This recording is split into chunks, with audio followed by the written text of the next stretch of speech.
Good day na naman sa inyo mga par. At dito naman tayo at gumagawa na naman tayo ng isang video na walang kakwenta-kwenta. Actually, papunta pala kami ng eskwelahan yan. Medyo maaga kasi ang uwian ng Junakis natin ngayon. So anyway, pinapakita ko lang sa inyo yung ganda ng ilog ng Marilao. Kita-kita nyo, diba? So habang binabaybay natin yung kahabaan itong tulay ng nagbalon na ito, no? Patungong Paibayo. At medyo nakikita natin na sunod-sunod ang mga sasakyan na dumadaan dito. At yan nga, at ang hirap tumawid, di ba?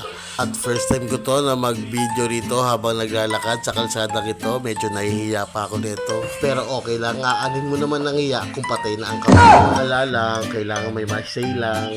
At mega shoutout din dito kay tatay na medyo hinaharangan ng aking dinadaanan. At sa wakas, nakarating din po tayo sa paaralang bayan ng Marilao Central School. At ngayon, integrated na. At kung hindi nyo na itatanong mga pars, no?